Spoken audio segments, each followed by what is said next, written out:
René Pichard avait 20 ans en 1914. Il était né dans l'Yonne, et son père était contremaître et travaillait pour les eaux de la ville de Paris. Imprimeur dans la vie civile, René fut blessé à Verdun puis nommé caporal. Fait prisonnier en 1917, il mourut électrocuté en essayant de s'évader de son camp de prisonniers le 17 octobre 1917. Le 27 août 1916. Cher papa, dans la lettre que j'ai écrite à maman, je lui disais tout notre bonheur à nous retrouver nous-mêmes, après s'être vu si peu de choses, à la merci d'un morceau de métal.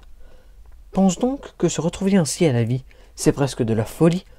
Être des heures sans entendre un sifflement d'obus au-dessus de sa tête, pouvoir s'étendre tout son long sur de la paille même, avoir de l'eau propre à boire après s'être vu comme des fauves, une dizaine autour d'un trou d'obus à nous disputer un quart de croupie vaseuse et sale.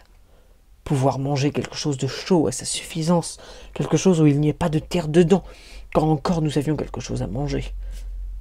Pouvoir se débarbouiller, pouvoir se déchausser, pouvoir dire bonjour à ceux qui restent. Comprends-tu tout ce bonheur d'un coup? C'est trop. J'ai été une journée complètement abrutie.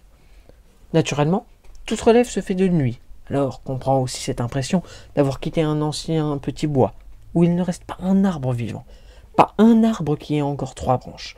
Et le matin suivant, après 2 ou 3 heures de repos tout enfiévré, voir soudain une rangée de marronniers tout verts, plein de vie, plein de sève, voir enfin quelque chose qui crée au lieu de voir quelque chose qui détruit. Pense que de chaque côté des lignes, sur une largeur de 1 kilomètre, il ne reste pas un brin de verdure, mais une terre grise de poudre, sans cesse retournée par les obus. Des blocs de pierre cassés, émiettés, des troncs déchiquetés, des débris de maçonnerie qui laissent supposer qu'il y a eu là une construction, qu'il y a eu des hommes. Je croyais avoir tout vu à Neuville. Eh bien non, c'était une illusion. Là-bas, c'était encore de la guerre. On entendait des coups de fusil, des mitrailleuses, mais ici rien que des obus, rien que cela. Puis des tranchées que l'on se bouleverse mutuellement, des lambeaux de chair qui volent en l'air, du sang qui éclabousse. Tu vas croire que j'exagère? Non. C'est encore en dessous de la vérité. On se demande comment il se peut que l'on laisse se produire de pareilles choses. Je ne devrais peut-être pas décrire ces atrocités, mais il faut qu'on sache. On ignore la vérité trop brutale.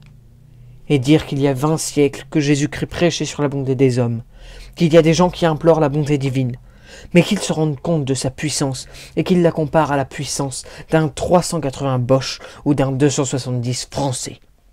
Pauvres que nous sommes. Nous tenons cependant. C'est admirable. Mais ce qui dépasse l'imagination, c'est que les Boches attaquent encore. Il faut avouer que jamais on n'aura vu une pareille obstination dans le sacrifice inutile.